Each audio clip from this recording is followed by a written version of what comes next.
আজকে প্রায় অনেক দিন পরে কোথাও ঘুরতে গেলাম, আর আজকে সারা দিনটা এত ভালো কাটবে ভাবতেও পারিনি। তাই ভাবলাম তোমাদের সাথেও শেয়ার করি। সবাইকে কেমন আছো তোমরা সবাই? আশা করছি সবাই ভালো আছো, আমিও অনেক অনেক ভালো আছি। আজকেও প্রতিদিনের মতো ঘুম থেকে উঠে সকালে যা যা কাজ ছিল কমপ্লিট করলাম। তো ভিডিও শুরুতে তো তোমাদেরকে বলেই দিলাম যে আজকে কোথাও একটা যাব।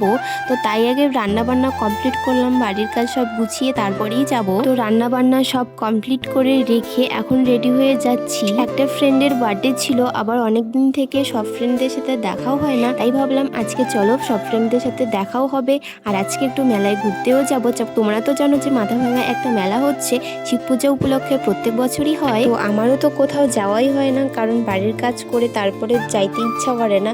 তো অনেকদিন পর আজকে একটু ইচ্ছা করলো যে যাই একটু ঘুরে আসি। তোমরা এত কমেন্ট করছো যে দিদি তোমার বাড়ি কোথায়, প্লিজ বলো।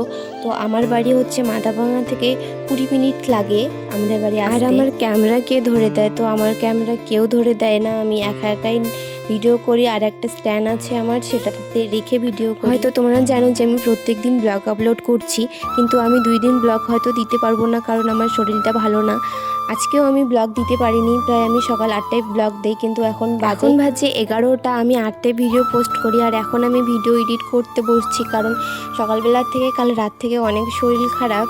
তা এখন একটু ভালো লাগছে, তাই ভাবলাম ভিডিওটা এডিট করে পোস্ট করে দেই, কারণ তোমরাও অনেকে আমার ভিডিওর জন্য ওয়েট করে থাকো। তো এই কথাগুলো শেয়ার করার ছিল, তাই তোমাদের সাথে শেয়ার করলাম। গলাটা আমার বসে গেছে, তাই ভয়েসগুলো এরকম হচ্ছে। তোমরা তো জানো যে মাথাভাঙায় শিব পুজো উপলক্ষে মেলা হয়। যারা মাথাভাঙার আশেপাশে থেকে এই ভিডিওটা দেখছো তারা হয়তো জানোই যে এখানে কত সুন্দর করে মেলা হয়, আর অনেক রকম জিনিস আছে, দেখতে আমার ভীষণ ভালো লাগে। আজকের দিনটা খুবই সুন্দর কাটলো। তো আজকের ভিডিওটা এই পর্যন্তই রাখছি, কেমন লাগলো কমেন্টে জানিও। ততক্ষণের জন্য সবাই ভালো থেকো, সুস্থ থেকো, দেখা হচ্ছে অন্য কোনো একটা ভিডিওতে। সবাইকে টাটা।